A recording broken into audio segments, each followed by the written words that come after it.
নমস্কার বন্ধুরা, গল্প কাহিনীতে আপনাদের সবাইকে জানাই স্বাগত। আজকের গল্প আরমানের মায়াবী পাখি। আনন্দপুর নামে এক ছায়া ঢাকা সবুজ গ্রামে আরমান নামে এক যুবক বাস করত। পিতৃমাতৃহীন আরমান গ্রামের এক প্রান্তে একটি জীর্ণ কুটিরে একাই থাকত। দারিদ্রতা ছিল তার নিত্য সঙ্গী। আরমানের হৃদয়ে ছিল সততা, কঠোর পরিশ্রমের স্পৃহা, তার সকলের প্রতি অসীম দয়া সকলকে মনোমুগ্ধকর করে তুলেছিল। গ্রামের মানুষ তাকে স্নেহ করত, কিন্তু তার অভাব দূর করতে কেউ সেইভাবে এগিয়ে আসত না। আরমান প্রায়ই আধপেটা খেয়ে দিন কাটাত, কিন্তু তার দরজায় কেউ সাহায্য চাইলে সে নিজে খাবারের অংশটুকু হাসি মুখে তুলে দিত। একদিন কাছের গভীর অরণ্যে কাঠ সংগ্রহ করতে গিয়েছিল আরমান। ক্লান্ত হয়ে এক গাছের নিচে বিশ্রাম নেওয়ার সময় হঠাৎ তার চোখে পড়ল এক উজ্জ্বল রূপালী আলোর ঝলকানি।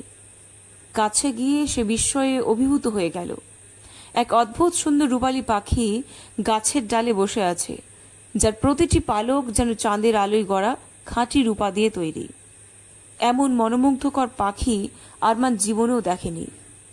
আরমান সাহস করে জিজ্ঞাসা করল, হে সুন্দর পাখি, তুমি কে? এই গভীর অরণ্যে কি করছো?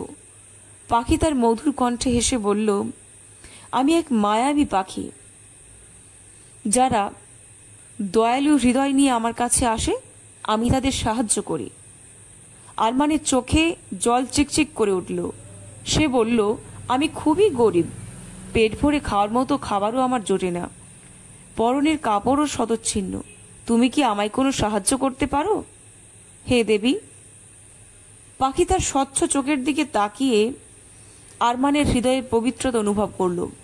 সে বলল, আমি নিশ্চয়ই তোমাকে সাহায্য করব আরমান, তবে তোমাকে একটি প্রতিজ্ঞা করতে হবে।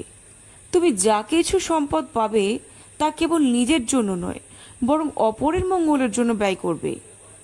আরমান তৎক্ষণাৎ হাত জোর করে বলল, আমি প্রতিজ্ঞা করছি, আমি আমার সাধ্যমতো সকলের উপকার করব। পাখি তার একটি রূপলী পালক ঝেড়ে ফেলে বলল, সেই মাটিতে যে পালকটি পড়বে সেটি চাকতিতে পরিণত হবে। ঘটলেও তাই। আরমানের চোখে মুখে তখন রাজ্যের আনন্দ। সে পাখিকে সশ্রদ্ধ প্রণাম জানিয়ে রূপোর চাকতিটি শহরের বাজারে বিক্রি করে দিল। যা অর্থ পেল তা দিয়ে নিজের জন্য সামান্য খাবার ও পোশাক কিনল, কিন্তু সিংহভাগ অর্থ সে গ্রামের দুস্থ, অনাথ ও বিধবাদের মধ্যে ভাগ করে দিল। তার এই নিঃস্বার্থপরতার কথা ধীরে ধীরে আনন্দপুরে ছড়িয়ে পড়ল। কিছুদিন পর মায়াবী পাখি আবার আরমানের কুঠিরে এলো। এবার সে একটি নয়, দুটি রূপালী পালক দিয়ে বলল, তোমার সততা এবং পরোপকারী স্বভাব আমাকে মুগ্ধ করেছে আরমান, এই নাও তোমার পুরস্কার। আরমান সেই পালক দুটি বিক্রি করে প্রাপ্ত অর্থে গ্রামে একটি গভীর পুকুর খনন করল। গ্রীষ্মকালে জলের অভাবে গ্রামের মানুষের যে নিদারুণ কষ্ট হতো তা দূর হলো। সকলে আরমানের প্রশংসায় পঞ্চমুখ হলো। এখন আরমানের পরিচিতি শুধু একজন গরিব যুবক হিসেবে নয়, বরং একজন হৃদয়বান ও দূরদর্শী পরোপকারী মানুষ হিসাবেও গড়ে উঠল। কয়েক মাস পর পাখি আবার এসে আরমানকে আরও একটি পালক দিল। আরমান এবার সেই অর্থ দিয়ে গ্রামে একটি ছোট পাঠশালা তৈরি করলো। যে শিশুরা আগে অবহেলায় পথে পথে ঘুরে বেড়াতো, তারা এখন জ্ঞানের আলো পেতে শুরু করলো। আরমানের প্রচেষ্টায় আনন্দপুর গ্রামের জীবনযাত্রায় এক আশ্চর্য পরিবর্তন এলো। পাখি মাঝে মাঝে আরমানের সাথে দেখা করত এবং তাকে সাহায্য করত, যা আরমান শুধুমাত্র গ্রামবাসীদের মঙ্গলের জন্যই ব্যবহার করত। ধীরে ধীরে আনন্দপুর সমৃদ্ধ ও সুখী একটি গ্রামে পরিণত হলো। একদিন পাখি আরমানকে জিজ্ঞাসা করল, আরমান, তুমি যে সম্পদ পেয়েছো তা সবসময় অন্যদের জন্যই বিলিয়ে দিয়েছো, নিজের জন্য বড় কিছু করার কথা ভাবনি? আরমান মিষ্টি এসে উত্তর দিল, অন্যের মুখে হাসি ফোটাতে পারার চেয়ে বড় আনন্দ আর কি আছে? আমার কাছে যা কিছু আছে তা যদি সকলের উপকার লাগে তবেই আমার জীবন সার্থক। পাখি আরমানের উত্তরে অত্যন্ত প্রসন্ন হয়ে তার সামনে একটি উজ্জ্বল কারুকার্য খচিত শঙ্খ রাখল। এই মায়াবী শঙ্খটি তোমার জন্য। পাখি বলল তখন, যখনই তুমি বা তোমার রাজ্যের কোনো বিশেষ সংকট পড়বে, এটি বাজালে তুমি সাহায্য পাবে। আরমান শঙ্খটি সযত্নে নিজের কাছে রেখে দিল। মনে মনে স্থির করল শুধুমাত্র চরম প্রয়োজনেই সে এটি ব্যবহার করবে। আনন্দপুরের জীবনযাত্রা যখন সুন্দর ও সুশৃঙ্খল হয়ে উঠল, তখন আরমানের মনে হলো বাইরের পৃথিবীটা ঘুরে দেখা দরকার, নতুন অভিজ্ঞতা সঞ্চয় করা প্রয়োজন। কিছু জরুরি জিনিসপত্র সঙ্গে নিয়ে সে এক দীর্ঘ যাত্রায় বেরিয়ে পড়ল। ঘুরতে ঘুরতে সে পৌঁছালো এক বিশাল ঐশ্বর্যশালী রাজপুরীতে। রাজ্যের আকাশ ছোঁয়া প্রাসাদ, ঝলমলে বাজার আর রাজপথের জাঁকমক দেখে আর জার্মানের মনে হলো এখানকার মানুষ নিশ্চয়ই খুবই সুখী। কিন্তু শহরের অলিগলিতে সাধারণ মানুষের মলিন মুখ, ক্ষুধার্ত শিশুদের করুণ চাহনি আর কৃষকদের হাহাকার দেখে তার হৃদয় ব্যথিত হয়ে উঠল। সে বুঝতে পারল এই রাজ্যের ঐশ্বর্যের আড়ালে লুকিয়ে আছে গভীর বেদনা। আরমান সেখানকার মানুষের সাথে কথা বলে জানতে পারল এই নিদারুণ দুর্দশার মূল কারণ স্বয়ং রাজা ভীমদেব। রাজা বৃদ্ধ হলেও অত্যন্ত অহংকারী, নিষ্ঠুর এবং প্রজাপীড়ক ছিলেন। তিনি কেবল নিজের বিলাসবহুল জীবনযাপন আর রাজকোষ ভরানোর জন্য প্রজাদের উপর চরম দুঃখ আনতেন। এই যাত্রায় তার বিশ্বস্ত বন্ধু রূপালী পাখিও আরমানের সঙ্গেই ছিল। রাজপ্রাসাদের বিশালতা, কারুকার্য দেখে আরমান যখন প্রজাদের কষ্টের কথা ভাবছিল, পাখি তাকে বলল, প্রাসাদের ভেতরে চলো আরমান, সেখানে এমন কিছু আছে যা তোমার অনেক প্রশ্নের উত্তর দেবে। পাখির জাদুকরী পালকের স্পর্শে আরমান সবার অলক্ষ্যে প্রাসাদের অন্দরমহলে প্রবেশ করল। সেখানে তার দেখা হলো রাজকন্যা কল্পনার সাথে। কল্পনা ছিলেন রাজার ভীমদেবের একমাত্র সন্তান, কিন্তু স্বভাবে পিতার সম্পূর্ণ বিপরীত। দয়ালু, সহানুভূতিশীল এবং প্রজাদের প্রতি দরদি। তিনি প্রায়ই গোপনে প্রজাদের গুপ্ত পথ দিয়ে বেরিয়ে দুস্থদের সাধ্যমতো সাহায্য করতেন, কিন্তু রাজার কড়া নজরের কারণে বেশি কিছু করতে পারতেন না। আরমান ও কল্পনা সাক্ষাতে একে অপরের আদর্শে অনুপ্রাণিত হলো। আরমান তাকে আনন্দপুরের পরিবর্তনের গল্প শোনালো, আর কল্পনা শোনালো রত্নপুরীর প্রজাদের দুঃখের কথা। কল্পনার সাহায্যে আরমান প্রাসাদের গোপন জানলা দিয়ে সচক্ষে দেখল রাজার সৈন্যদের নির্মম অত্যাচার, কিভাবে জোর করে কর আদায় করা হচ্ছে, কিভাবে সামান্য প্রতিবাদ করলেই নেমে আসছে অকথ্য নির্যাতন। রূপালী পাখি আরমানকে বলল, এখন তোমাকেই এই অসহায় মানুষগুলোর জন্য কিছু করতে হবে আরমান। এই অত্যাচারী রাজার পতন আবশ্যক। তোমার মতো সাহসী এবং সৎ মানুষের পক্ষেই তা সম্ভব। আরমান, কল্পনা এবং পাখির সম্মিলিত পরিকল্পনায় শুরু হলো এক দুঃসাহসিক অভিযান। কল্পনা প্রাসাদের গোপন পথ এবং রাজার গুপ্ত ধনভাণ্ডারের নকশা আরমানকে দিল।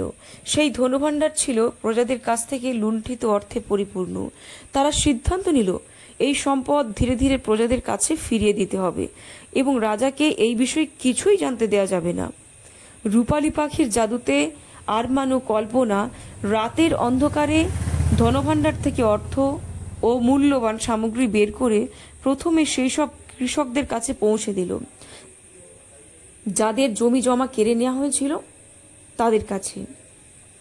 এরপর অন্যান্য অভাবী প্রজাদের মধ্যেও তা বিতরণ করা হলো। ধীরে ধীরে প্রজাদের মধ্যে স্বস্তি ফিরে এলো, যা রাজার চোখে পড়ল। ধনভাণ্ডারের ঘাটতি দেখা দিল। রাজা ক্ষিপ্ত হয়ে উঠলেন এবং তদন্তের নির্দেশ দিলেন। তার সন্দেহ গিয়ে পড়ল রাজকন্যা কল্পনার উপর। ক্রুদ্ধ রাজা কল্পনাকে বন্দী করার নির্দেশ দিলেন, কিন্তু ততদিনে অনেক দেরি হয়ে গেছে। আরমান পাখির সাহায্যে রাজ্য জুড়ে প্রজাদের সংগঠিত করে ফেলেছে। রাজার অত্যাচারে অতিষ্ঠ মানুষজন আরমানের নেতৃত্বে একজোট হলো। আরমান তাদের বোঝালো একতাই তাদের মুক্তির একমাত্র পথ। প্রতিটি গ্রাম থেকে সাহসী যুবক, কৃষক এবং কারিগরদের নিয়ে সে গড়ে তুলল এক প্রতিরোধ বাহিনী। বন্দী রাজকন্যা কল্পনাও তার বিশ্বস্ত সেবকদের মধ্যে আরমানের কাছে প্রাসাদের ভিতরের গুরুত্বপূর্ণ খবর পাঠাতে লাগলেন। এক রাতে আরমান রাজার কাছে চরম পত্র পাঠালো। হয় প্রজাদের অধিকার ফিরিয়ে দিতে হোক, নয়তো যুদ্ধের জন্য প্রস্তুত থাকতে। অহংকারী রাজা এই বার্তা পেয়ে ক্রোধে ফেটে পড়লেন। তার বিশাল সৈন্যবাহিনীকে বিদ্রোহ দমনের নির্দেশ দিলেন। কিন্তু আরমান ও তার বাহিনী, যারা সাধারণ হলেও ন্যায়ের জন্য লড়ছিল, তারা ছিল অদম্য। রূপলি পাখির মায়াবী শক্তি তাদের নানাভাবে সাহায্য করলো, কখনো পথ দেখিয়ে, কখনো শত্রুদের বিভ্রান্ত করে। বিভিন্ন ছোট ছোট খণ্ড যুদ্ধে রাজার সৈন্যরা পরাজিত হতে লাগলো। অবশেষে প্রাসাদের সামনে সংঘটিত হলো এক ভয়ঙ্কর যুদ্ধ। একদিন রাজার প্রশিক্ষিত বিশাল সেনাবাহিনী, অন্যদিকে আরমানের নেতৃত্বে সাধারণ প্রজাদের মুক্তি পাগল বাহিনী। আরমানের অসীম সাহস, তীক্ষ্ণ বুদ্ধি আর অসাধারণ রণকৌশলের কাছে রাজার সৈন্যরা টিকতে পারল না। রাজকন্যা কল্পনা বন্দিদশা থেকে মুক্ত হয়ে বিদ্রোহীদের সাহায্য করলেন। অবশেষে রাজা ভীমদেব পরাজিত ও বন্দী হলেন। প্রজারা আরমানকে তাদের নতুন রাজা হিসেবে বরণ করে নিল এবং রাজকুমারী কল্পনার সাথে তার বিবাহের প্রস্তাব দিল। এক অনাড়ম্বর অনুষ্ঠানে আরমান ও কল্পনার বিবাহ সম্পন্ন হলো। রূপলি পাখি তার আশীর্বাদ করে বলল, তোমাদের ভালোবাসা, সততা ও ন্যায়পরায়ণতা এই রাজাকে দুর্বল, সুখী ও সমৃদ্ধ রাখবে। আরমান ও কল্পনা মিলিত শাসনে রত্নপুরীতে সত্যিকারের শান্তি, সমৃদ্ধি ফিরে এলো। প্রজাদের উপর থেকে সব অন্যায় তুলে নেওয়া হলো। রাজার গুপ্তধন ভাণ্ডার, সমস্ত সম্পদ রাজ্যের উন্নয়ন ও প্রজাদের কল্যাণে ব্যয় করা হলো। নতুন বিদ্যালয়, চিকিৎসালয় এবং রাস্তাঘাট তৈরি হলো। রাজ্যে যখন সুখ শান্তি বিরাজ করছে, তখন একদিন রূপলি পাখি আরমান ও কল্পনার কাছে বিদায় নিতে এলো। আমার কাজ এখন সম্পন্ন, পাখি বলল। এই রাজ্য এখন তোমাদের ন্যায় ও ভালোবাসার শাসনে নিরাপদে চলবে। আমি এবার অন্য কোনো অভাবী ও সাহায্য প্রার্থীর সন্ধানে চললাম। অশ্রুসজল চোখে আরমান ও কল্পনা তাদের মায়াবী বন্ধুকে বিদায় জানালো। রাজ্যটি এরপর বহু বছর ধরে সুখ, শান্তি ও সমৃদ্ধিতে পরিপূর্ণ রইল।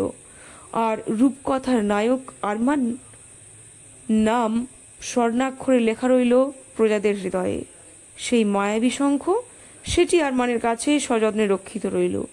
তবে তার প্রয়োজন আর কখনোই পড়েনি, কারণ আরমান ও কল্পনার ন্যায়পরায়ণ শাসন আর প্রজাদের ঐক্যই ছিল রাজ্যের সবচেয়ে বড় শক্তি ও নিরাপত্তা। কেমন লাগলো আজকের এই গল্পটি অবশ্যই জানাবেন। অসংখ্য ধন্যবাদ।